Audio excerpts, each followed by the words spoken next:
welcome everybody to MPG's ABA CEU webinar series.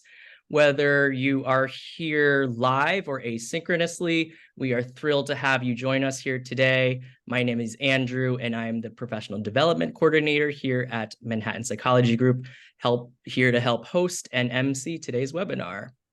So if this is your first time joining us, welcome to our webinar series where we host these monthly informational sessions for parents, caregivers, and providers like you. So before we get started, I just want to go over a couple of reminders regarding the CEU, since a lot of us are here for that today. We will be posting 2 code words during the webinar at random times. So just make sure that you are keeping an eye out and your ears listening for those 2 code words, because we will say them only once and we won't say them again. So make sure that you catch it at the right time. You need to stay here for the entire webinar and collect both of those code words, and you will be using those code words to submit a survey at the end of this webinar. And make sure that you please submit that survey completely, and then I promise you will get your CEU certificate as soon as it's done. We also record our webinars, so we will be posting this recording on our online continuing education library, which is on thinkific.com, and we will be posting it within a week of the webinar.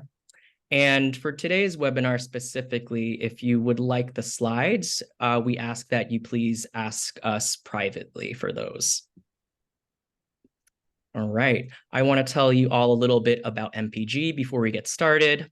We are a multidisciplinary team that has been around since 2011. We are made up of over 200 adult and child psychologists, neuropsychologists, BCBAs, and special educators.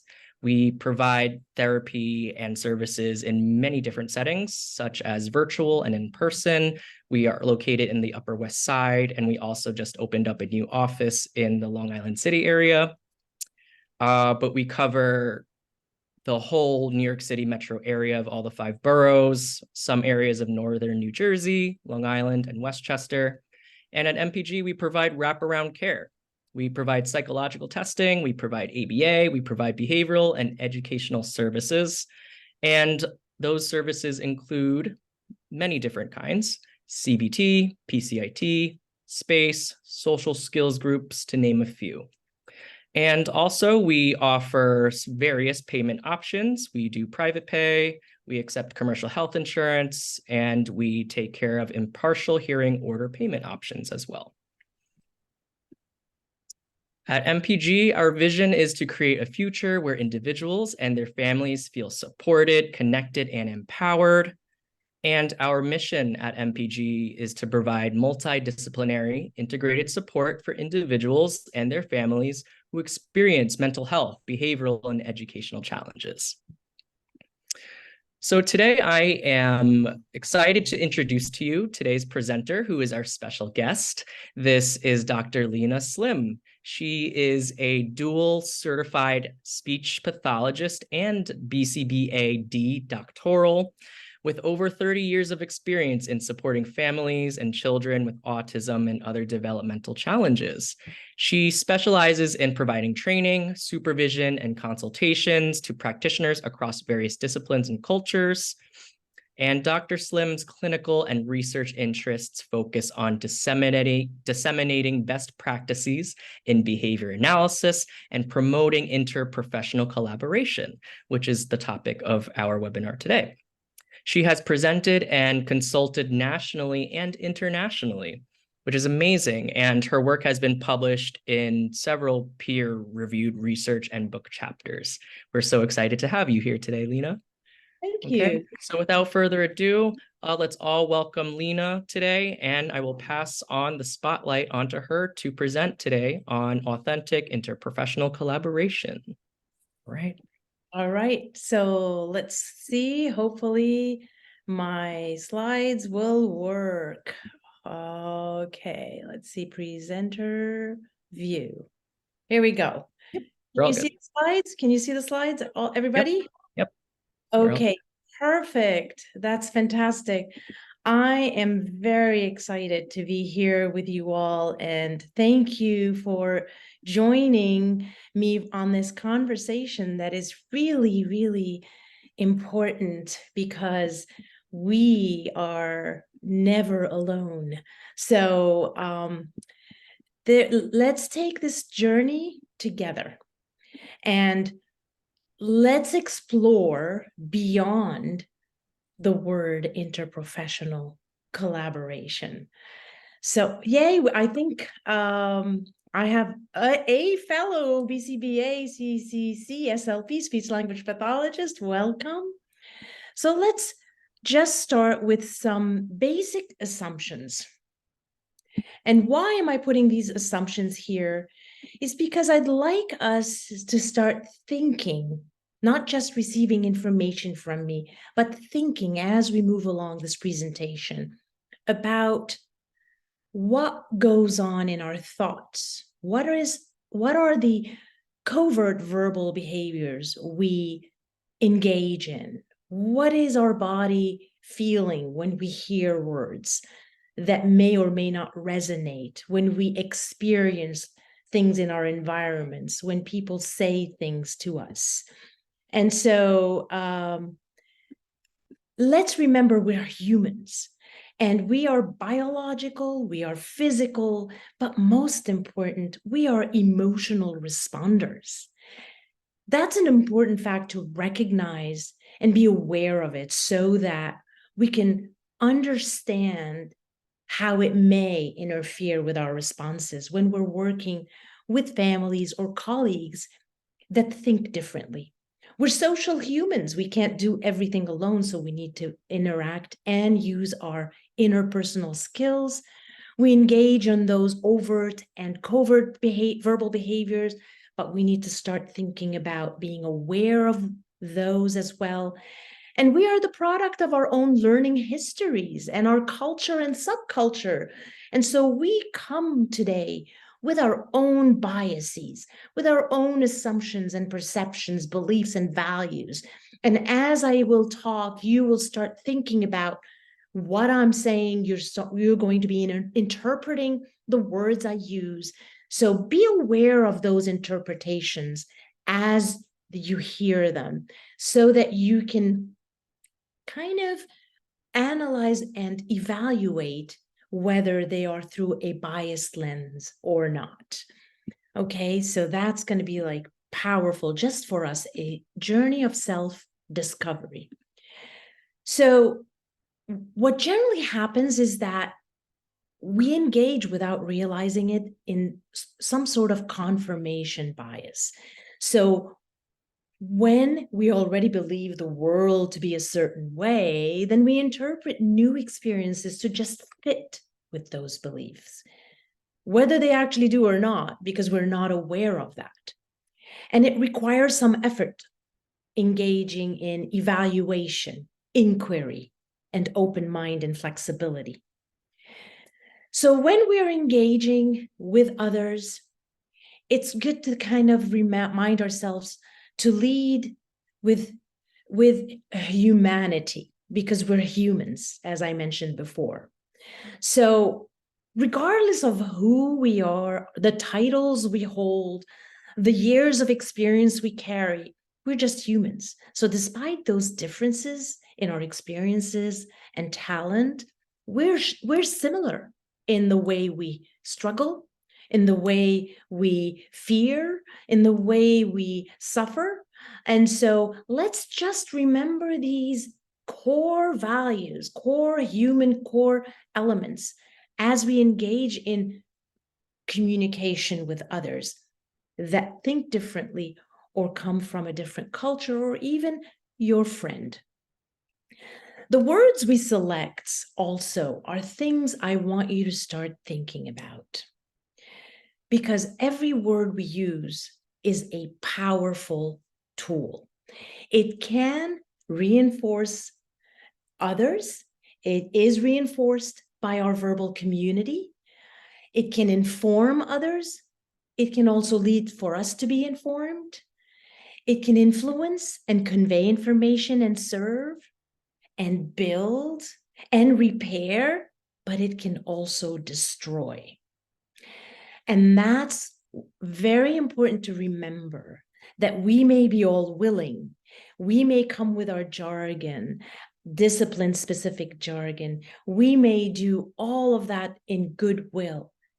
If we're not thoughtful about the selection of the words we use when we're working with others that come from a different discipline or a different place or culture, we need to be aware of translating or explaining with more than just one word the message we are sending, to be respectful and have a language that is understood by all. So you heard a little bit about my professional background, but I'm multicultural and multilingual. I've lived across, I was born and raised in Lebanon, and it's a country diverse in ethnic, political, cultural diversity that allowed me to grow and learn how to navigate those differences and challenges, and how to appreciate that diversity for the creative and innovative input that it brings.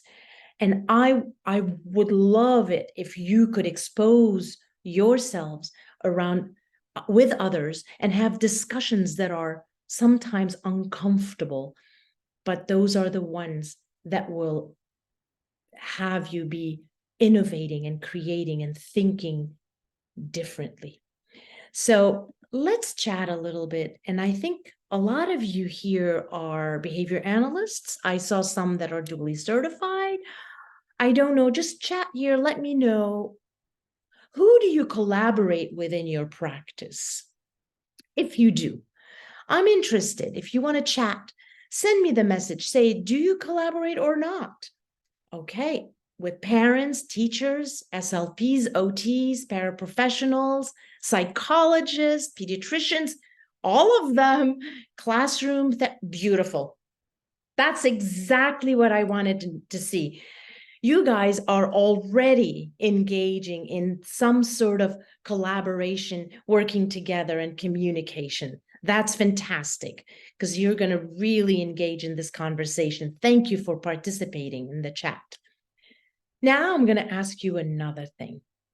How confident are you in your collaboration skills?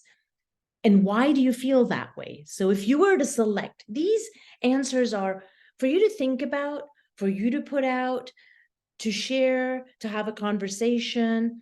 So a lot of you less confident, neither confident, a lot of twos, very confident, beautiful. It's interesting to have all those differences in your ability to feel and perceive your skills as such. So let's jump in and think about the words authentic. So authentic is life speaking. It's the coherence between the mind, emotion, body, probably not behavior analytic words, mind, emotion, body, and the relational space of a person. Authenticity doesn't equal ideal. What does authentic mean to you? When you hear that word, what does it mean? So I see someone saying real, truth, original, honest, yes, genuine, vulnerable, real self. Oh, true to yourself, humane, beautiful, organic, yes, transparent. All of those words, yes, real, legitimate. I love this. This is fantastic. Absolutely. Everything you guys are talking about is what authentic means. Absolutely open-minded and quality. So when we engage in authentic interprofessional collaboration, these words come to mind. If you're a behavior analyst, you want to kind of operationalize them. So here are some suggestions with regards to how you could interpret those words through verbal behavior, these actions. So in actionable ways. So it could be that authenticity can be demonstrated through various observable behaviors, such as consistency. What does that mean? Well, if we were, one way to define it in actionable words is engaging in behaviors guided by one's ethical guidelines, values, beliefs under various situations. And that's in line with our ethical principle number 2. Another word that comes to mind, and people here said transparency. We have transparency. How do we define this with words? So I came up with a few verbal behavior interpretations of the actions of these terms that we all came up with regards to what authentic means. And it's important to define them because they are behaviors, and we want to learn those behaviors. And in order to learn behaviors, we need to know what we need to do and how do we measure them and how do we apply them? How do we get feedback on those pinpointed actions? So this is a slide that provides some of the words that come to mind when we think of authentic in actionable ways. So we come here to collaborate. Why? For many reasons: personal, professional, learning from others, learning to identify evidence-based practices within our own discipline, as well as from other disciplines, and then improving the overall educational outcome. And as a behavior analyst, as well as a speech-language pathologist, it is our ethical duty to engage in authentic interprofessional collaboration. We have codes that inform us and guide us to be culturally responsive, to respect and embrace diversity, to collaborate with colleagues and consult when it's out of our competence. So it is our ethical duty. And so the goal for us practitioners is really, we want evidence-based practices to be applied so that we can benefit from all members of the team in order to create a cohesive, comprehensive, integrated plan of care that has the maximum effective and efficient outcome. The two words effective and efficient are important because we don't want to waste time. Time is valuable.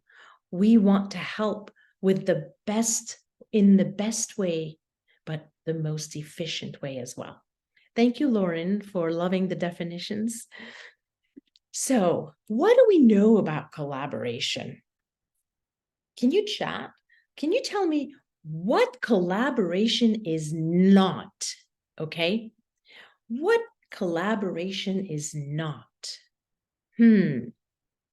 Is not one-sided, absolutely. Is not individual. It's not correct, silos, right, opinionated, right, not being flexible, closed-minded, not about being right. That's right, absolutely. Disrespectful, absolutely. Beautiful, beautiful. But let's also remember, someone said silo. When we say let's collaborate, if we look at this photo and we're all sitting around a table and not talking, not interacting, we can't say that we're a team. We can't say we're collaborating because there is no interaction happening. So co-location, whether it's at a table, around a table, or in offices on one floor or across floors, that's not collaborating. Thank you for all your beautiful, beautiful answers. What is collaborating is actually the opposite of everyone what you've said, right? It's really interacting. It's having open discussions in as best as you can in a respectful way. There are going to be opportunities and occasions where the discussion might be heated, or disagreements may not be resolved, but there's always a way to come to a shared understanding of what you can all agree on, although your points may not be agreed upon by all. So it's a joint decision-making process. It's a system. We talk about collaborate and we talk about cooperate. Well, a lot of people use them interchangeably, but they're different. And the information here that I've gathered here indicates that when we collaborate, it's bi-directional and it's equitable. There isn't a hierarchical level in this discussion. Everyone is part of the team, an equal member, a partner of the team, including the parents. So there's this dynamic interaction drawing from each member's expertise. It's listening and learning from, with, and about each other. And there's one shared goal with everyone carrying accountability. Cooperation, on the other hand, is really working in support of someone else's goal. We're cooperating to help you. We are seeking the expertise, but the expectation is you'll cooperate back with me. So there is not this necessarily all the time, this bi-directional, equitable situation. And it's achieving a goal that may not be your own goal as well. So I see in the chat here is hearing and responding to all invested in the treatment and not aligning with specific individuals. Yes, Joan. Sophia said benefits of exposure, learning for both parties too. Yes, thank you so much. I love this conversation. What does collaboration mean? Well, just said it. Shared goals, joint decision-making process, shared accountability, shared ethical practice to achieve change. You hear me say joint, shared.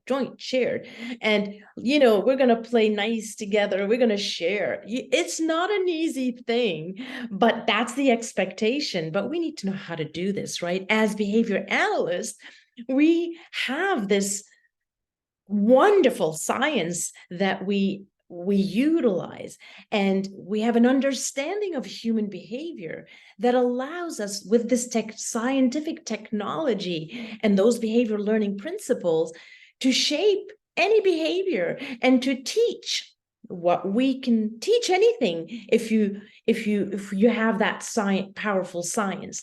But does that mean you know it all? Absolutely not. Because knowing those principles of human learning and human behavior, these principles that apply, it does not translate to an unconstrained scope of practice or an unlimited scope of competence, because that's arrogance, that's ignorance, that is definitely not being humble, and it will limit growth opportunities and may not benefit the ones you are working with. So what happens is behavior analysts, because of their technology that you have that is learned, and this science and this understanding of human learning and principles, what happens is you are going to be sharing space with others that are going to be working on goals that are similar goals, but maybe not in the way similar in application. But that's going to happen. And this is where possible perceived encroachment might exist between professional disciplines. It's important to recognize this, because this is where learning how to behave with humility will help. Knowing that you don't know it all, knowing the limitations of your knowledge, and seeking to always learn more. So behavior analysis, we have one theoretical background and perspective, whereas non-behavior analytic disciplines, the rest of the world, draws from multiple disciplines and perspectives, theoretical backgrounds and perspectives. And so it's not necessarily there could be a behavioral component to one of the theoretical perspective, but it's not the only one. So it is so important for us behavior analysts to seek information and learn about those other theoretical perspectives, the research out there beyond only the field within our discipline, so that we can gain an understanding and be able then to develop and design together evidence-based practices and intervention programming. So the start is to really gain an understanding of your team members' scope of practice, which means what's their study, their knowledge, what does their license allow disciplines to practice, and to understand what the scope of competence means as opposed to scope of practice, which is the expertise up to a quality standard. So scope of competence changes as you develop in your profession.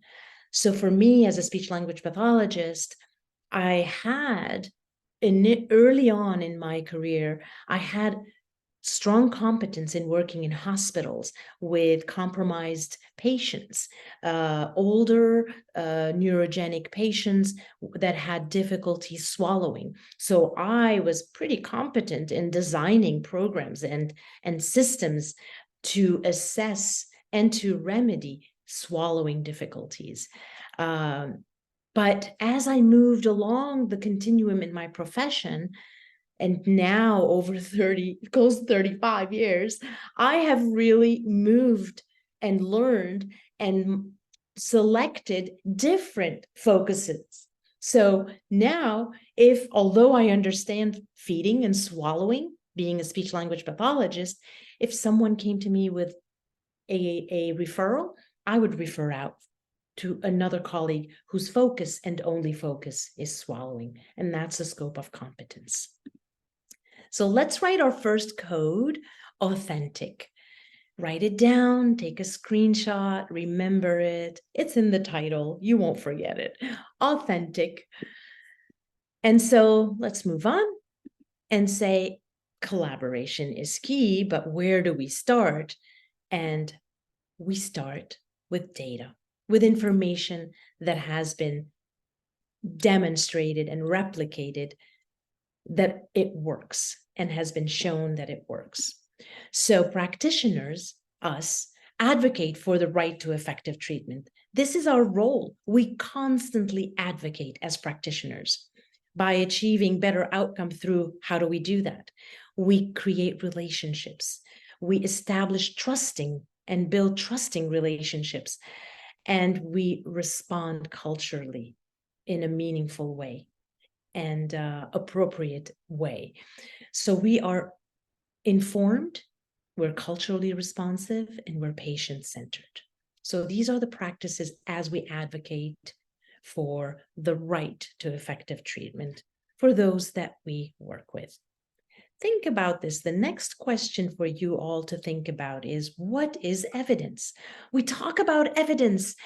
We constantly say evidence-based practice. Is it a tool? Is it a practice? I just want you to think about that. And if you'd like to reflect and type, if you choose to say it's a tool, tell me why. If you choose to say it's a practice, explain. If you think it's both, you can tell me. So let's reflect a little bit here. What do you think? Is evidence a tool or a practice? Let's think about that. Observation and measurement. Observation and measurement is like a practice. You think both. Maybe tool to inform on a practice. Tool can be used for ideas. Tool because now, so let's see here. Evidence is a noun, which is something you use. Evidence is a mechanism. Mechanism, practice. I like how you all are thinking tool to demonstrate effectiveness. So is that a path? Is it a process, a practice, a map? Very, very, very cool answers. So I would challenge you to think in ways that are actionable. If you are defining evidence, then define it as action process, which means a practice. Yes, you can use a tool to see if it works, and that process is a practice to determine evidence. Then it becomes an evidence-based practice approach. So it's a tool due to the research implemented in a fully contrived environment. We then implement it as a tool in the natural environment. Practice of using clinicians' expertise and team's ability. Both practitioners make informed decision. Okay, so it's more of a practice. And I'll share more about how, why it means. It's actionable process.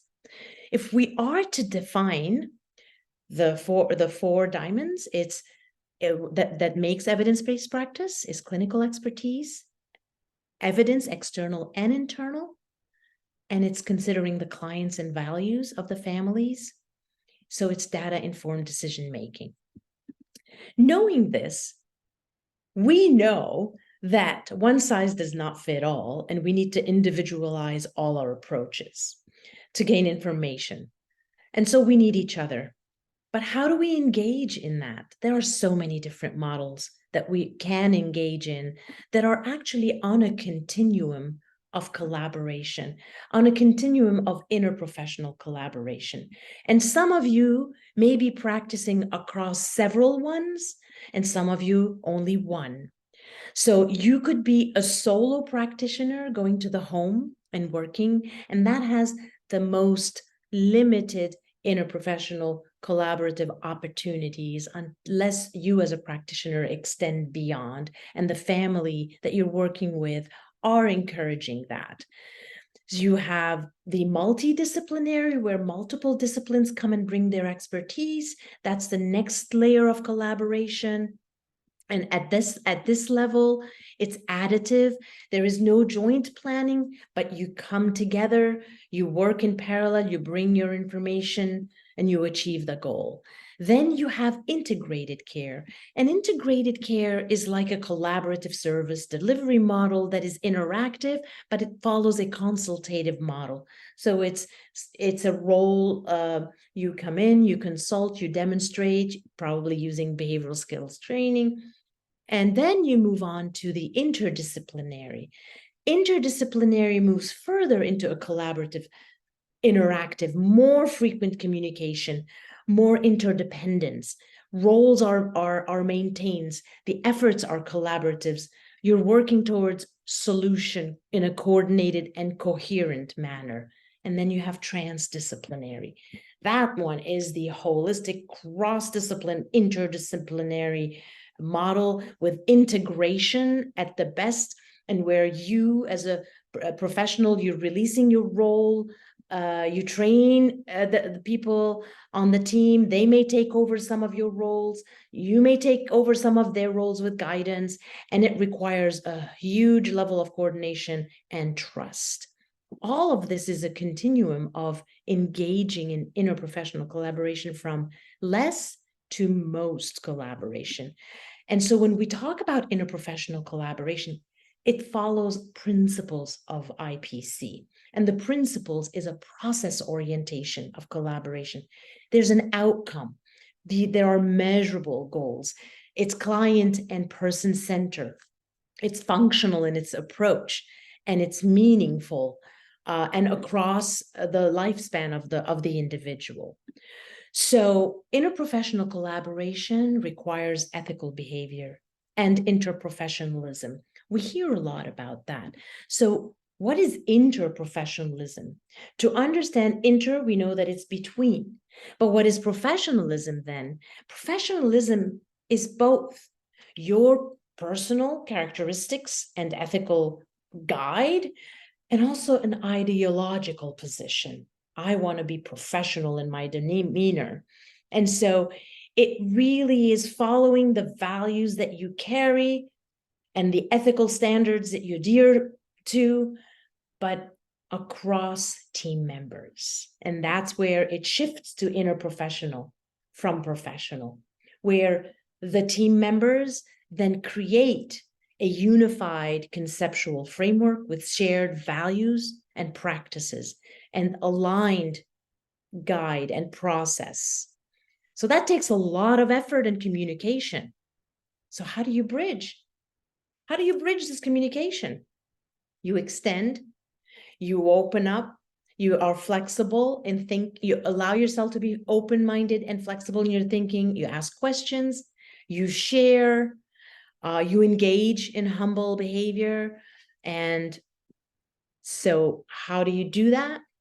The first step is understand the components of IPC. The first one is ask questions to learn from, with, and about your other team members. So that means you're sharing, you're communicating with language that is understood by all, you're building trust by creating an environment that is reinforcing and contacting reinforcement, and sharing responsibilities. And so the World Health Organization defines interprofessional practice is when multiple disciplines work together with families at the center to deliver the highest quality care. And there are benefits to interprofessional collaboration, and we have talked about them earlier: efficiency, effectiveness, cohesiveness, integration, improving your own skill and competence. So the World Health Organization came up with IPEC, Interprofessional Education Collaborative, that provided the healthcare service professionals in the medical field with 4 core domains to focus on when you want to collaborate. The first one, and I'll go through each one. The first one is values and ethics, and it kind of relates to culture. If we think about it, that means we're creating this culture where our values are similar. We're creating a culture that is maintained and shared by every team member. So it's behaving with those words that were defined in the initial slide, with authenticity, with honesty, with integrity. It's following ethical code and accepting and welcoming and honoring diversity and differences in thinking, and engaging in conflict resolution following an ethical guide. So this is the references are all available on the slides. If you'd like more references, it's available. The references to the cultures also are supportive that I have provided. The second domain is roles and responsibilities. And this is when each one have a responsibility to clearly state what we do on a team. What is our role? Because it changes as you are working together, and it's dependent on the family's values and the people that you're working with, their progress, where they're at in their course of development and growth.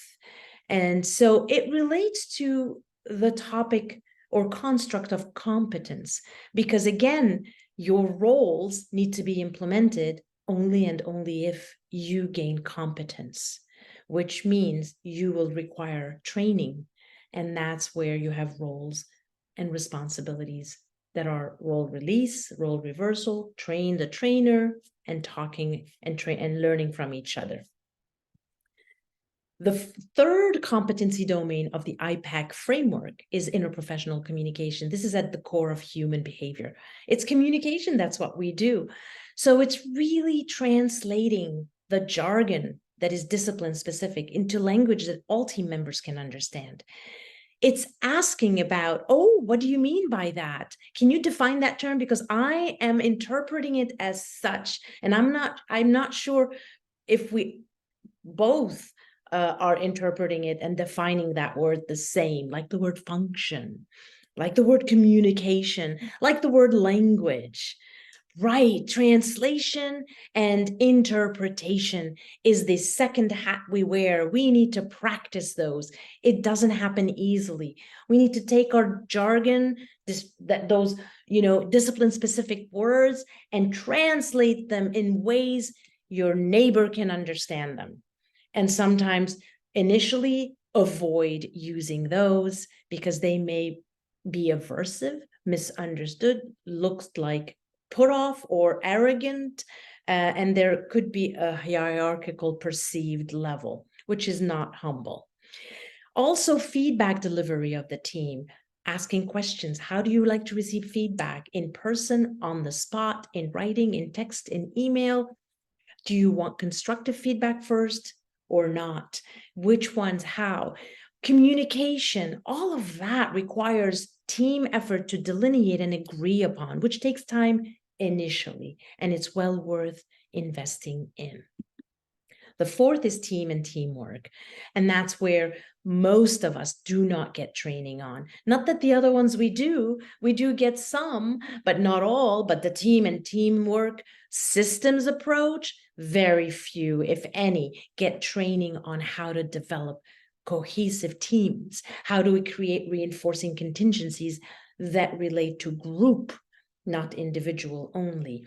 This is where maybe organizational behavior management, OBM, is important. This is where the ethics of a team is important.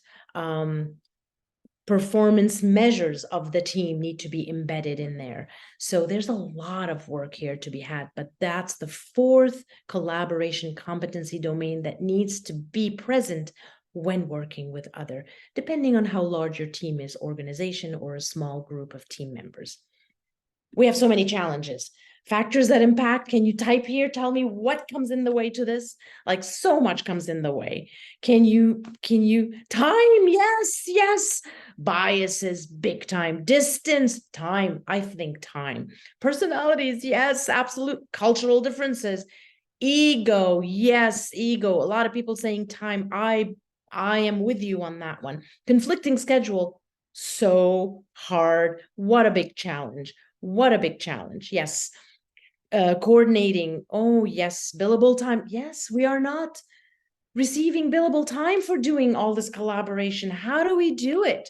And that requires the organization to be creative. There is a way to do so when you engage parent training, clinical, practical practitioners training one another, information gathering, embedding that team approach within that training session is so valuable. Wow, feeling tired, language bias, absolutely. Yes, all of that. You guys and I are in agreement. Very challenging. I can put even more than what I have on the slide on that, but absolutely. So here's the second code, I care collaboration. Please write it down. Second code, everybody, I care collaboration. And I'll be talking about I care collaboration. So we certainly can't do it all. It takes a village, and village people work together to make systems, right? The villagers, there's the baker, there, we have all kinds of people working. You have the hairdresser, the barber, we have the all kinds of restaurants, we have the store, the local store, we have so many. We need each other, the bus driver, we need everybody. So the first code was authentic. Okay, so now I want to focus on us. What can we do to be prepared to learn all those skills that I talked about that are part of the 4 collaboration domain? What can we do? We need preparation time. So this is what's the next step. And I designed a model that combined evidence-based approaches and practices, put them together so that we can think about where to start. How do we improve on ourselves so that we can help others? And the model is I care collaboration, standing for authentic, interprofessional, culturally aware, and responsive collaborative practice. Let's think, where do we start? Here is where we start. Just write down or next to you on a piece of paper and think about for yourself, what do you see? What do you hear? What do you taste? What do you smell? And what do you feel in your body? So I want you to think about that. That's the exercise where we start, is gaining awareness of the self in the present. When you go work with your clients or with families or with team members, you're coming in with a lot of baggage. So before starting a conversation, before entering the room, before starting any kind of intervention or conversation, ask yourself these questions so that you know where you are and put them aside, because those may influence your responses. Okay? And I'm going to explain. ICARE stands for authentic, I for interprofessional, C for culturally, A for aware, R for responsive, collaboration. Okay? So we're our own culture. We come with our biases and learning history, and that influences our behavior. And that's where we need to start, by tacting and labeling those ideas, verbal behavior, covertly thought of, and our biases. We need to tact them on the spot, practice doing that. And we do know that Skinner has also said that there are multiple variables that influence our responding. Some are neurophysiological, social influences, genetic. We can't see them, but they certainly do. So we should not discount them. Okay. And also, Skinner emphasized the relationship between self-awareness and control over our own behavior. So he proposed talking about our behavior to achieve self-awareness. And that's so critical. We need to spend time doing that so that we can be better listener. So when we engage in ICARE collaborative practices, we're acknowledging and addressing our own barriers so that we don't make gross generalizations, and we can then be present and build active listening and build relationships. The ICARE collaborative practice model has multiple components to it. The first one is cultural sensitivity and responsiveness. And what that means is that you are adapting and delivering consequences that are meaningful to those you are working with. Even in your communication with others, you are responsive to the others' thoughts and perceptions. You're engaging in an interactive process that is mindful, which means you're listening and you're considering your responses accordingly. So you're receiving information, you're analyzing, you're comparing what you're feeling, your biases, your perceptions, your assumptions, and you're making sure that those don't influence your response. Mindful attention. And then you're engaging in this observation and description at all times. And this requires practice. You can't just say, tomorrow I'm going to do this and I'll be excellent at it. Everything is, you gain competence through practice, training, and feedback. So you're observing your behavior, your thoughts, your verbal behavior, your physiology, and you are describing it at the same time.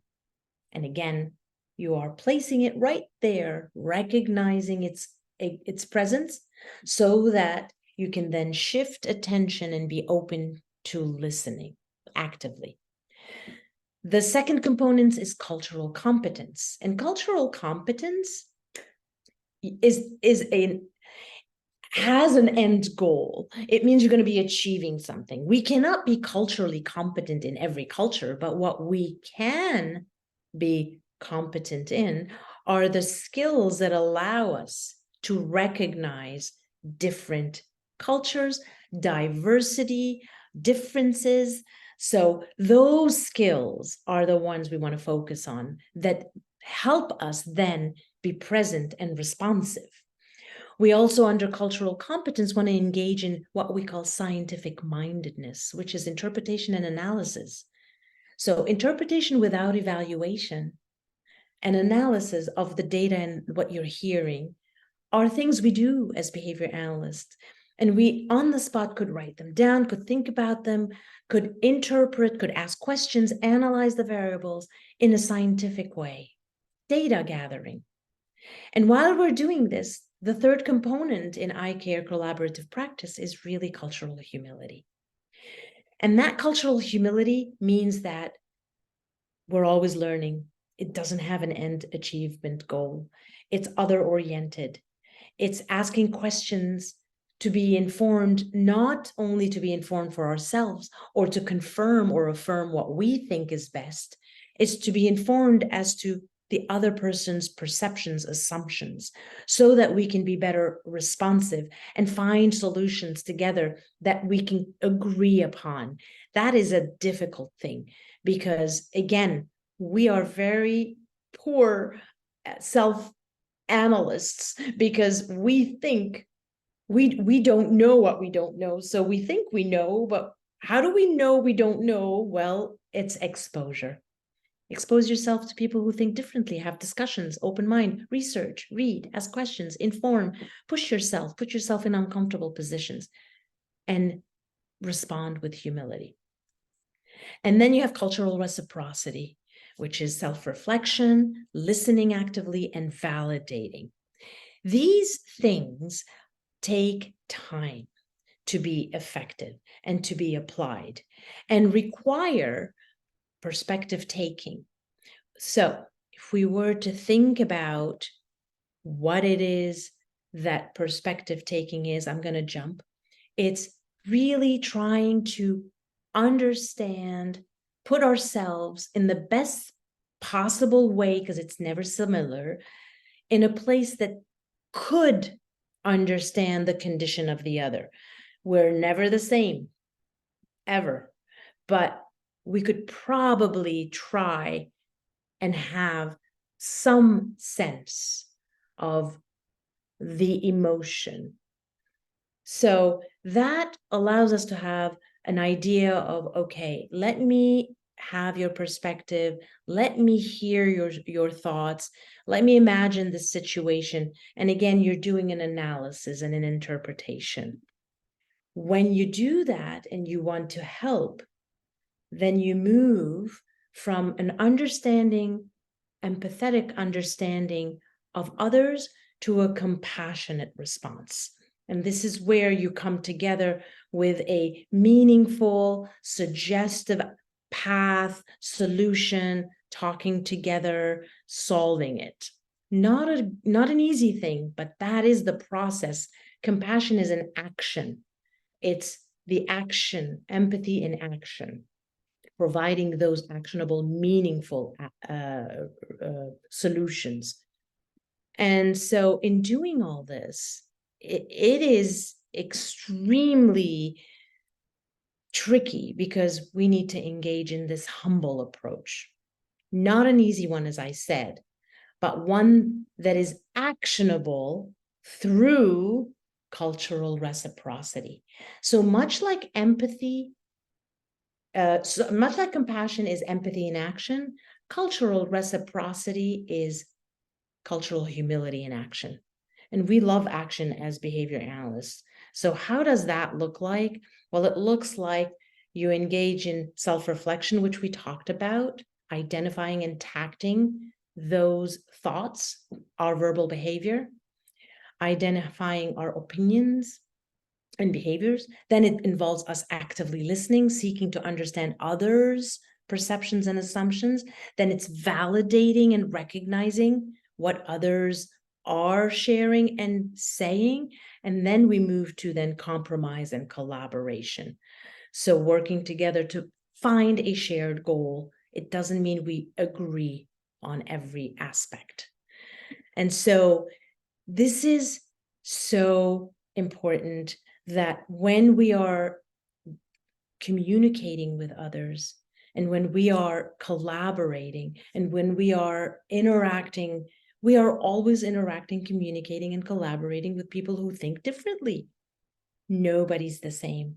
We bring our culture, our biases, our perceptions and assumptions to the table. Please work on self-reflecting it and building this this awareness of self in order to be other oriented.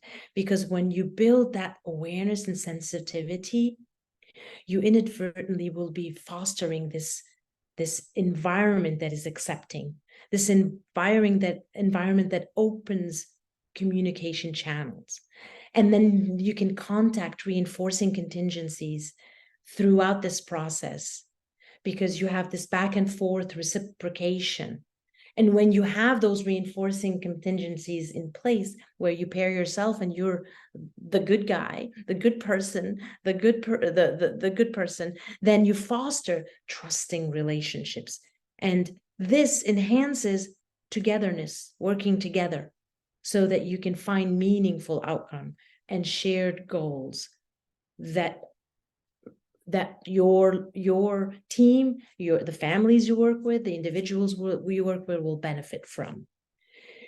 In doing all this, I just want you to be mindful, though, while awareness and appreciation of diversity is important, let's not drop the ball on data and observable behavior.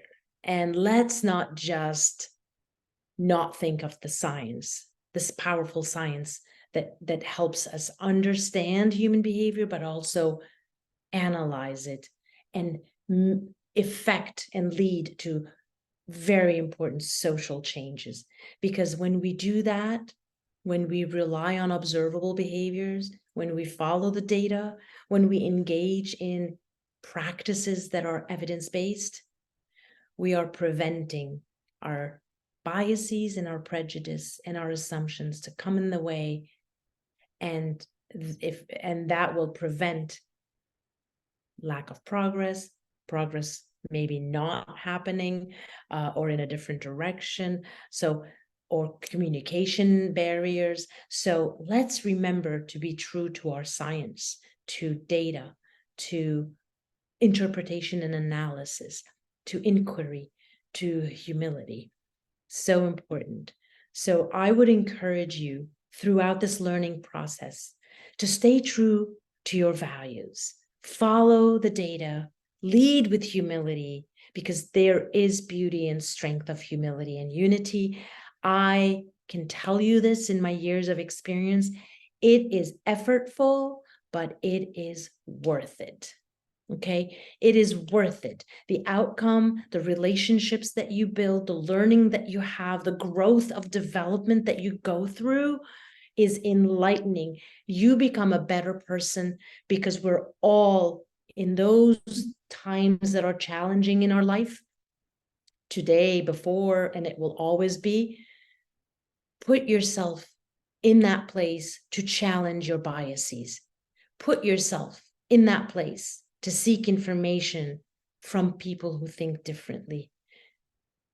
Put yourself in this place to be a human being, because that's what we are. Thank you. And I would love to hear from you if you have any questions. Thank you for this opportunity. Yeah, thank you so much, Lina. That was a fantastic presentation. It seems like everybody really loved it as well, based on all the thank yous that you're getting. Thank you. Thank you. That's amazing. I'm so happy. I am so glad you guys joined me on this conversation. There's so much to learn. And so please put in that effort for personal development, which will help your professional development. Yep. So please just stick around. I need to give you guys information on how you're going to earn your CEU for today. So Lina, if you don't mind, if I could just share my screen really quickly. Should I stop sharing then? Huh? Please. Thank you. All right, guys, give me 1 second. All right. So first of all, just check us out on our socials. Whoops, 1 second. We have a LinkedIn, we have an Instagram, we have a Facebook. These are some helpful links if you want to take a screenshot, if you need help with getting your CEU. But this is what we're all here for now. So this is the link that you will use to access tonight's survey. You can either scan it with your phone with this QR code here, or you can go directly to this link here. take a picture of this screen, take a screenshot, whatever your device you are on. Oh, yes, of course, I can put the link in the chat. There you go. The link is in the chat as well. If it's your first time attending one of our webinars, it's going to prompt you to make an account for the first time. Just don't worry about that. Just follow the prompts and the steps. And if you're a returning guest, just make sure you're logging in with the email that you used previously. And if there are any issues with the certificates, you can reach out to me. This is my email over here. Okay. So I'll leave this up for a little longer. And if anybody wants to stick around for a little bit longer, we have Laken Crone, who is our recruiter, and she'll be talking about any job opportunities through MPG. So anybody have a question? I'm also here if you'd like to ask. Yeah, there are a couple of questions in the Q&A. Okay, let me look here. Sure. So,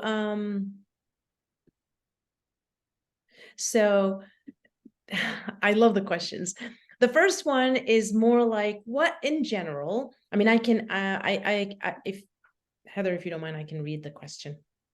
I'm curious about the host thought me related to pure behaviorists who fail to reach out to others for support due to seeing everything as within their scope as a behaviorist. You know, this happens, obviously, not just within the behavior analytic field. It happens in many other disciplines. And I always say, it's not like quote unquote ignorance, but it's lack of awareness and lack of a cultural education that is within the group that the person is working with that reinforces those values that are seen in one way. So if a person is part of that group and they value that group and they want to be following in line with the behaviors of that group, then certainly exposure will not happen, and as a result, lack of education and lack of awareness will not happen. It is something that takes time to change, and I think if you're around other people who may be inflexible in their thinking or not open, then it's okay. Have conversations in the way to inquire more about their perceptions, their assumptions, and possibly ask if they would be open to receiving, you know, to hearing your shared experiences, or possibly some shared resources, and having an open discussion about it. There's nothing wrong in having an open discussion about it. It's not about convincing, it's about sharing and having opportunities to expand just a little bit the way you think, and creating those reinforcing conditions so that you can build trust. And that's the first step. I hope I answered a little bit, because it's a general one. There are some that you will not change their mind and you can't fight that, but work on those that you can and pick your battles. But you are right, there are people who are stuck, inflexible, but again, it's lack of cultural education and awareness and trust. The second question was, I hope, Heather, you're here. And if you're here, tell me that if you're okay with the answer. Oh, you're welcome. Lauren said, given the insurance limits the amount of reimbursement for time spent collaborating for a client, what types of advice and strategies do you recommend to make time for real collaboration? I faced this a lot in my career, professional career. And so it depends on the influence you have on the organization. You can be creative by embedding a component of collaboration within your training that is covered. So you have that BST embedded or shared opportunities within that environment where parents are present and central.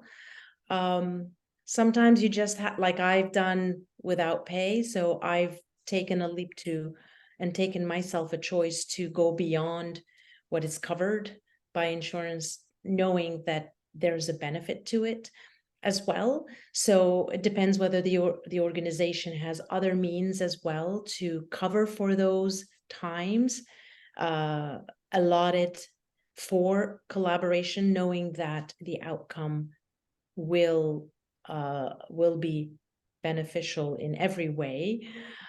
So it depends, but being creative is one, and being resourceful and having a choice that you make on your own to create those opportunities that may not be reimbursable.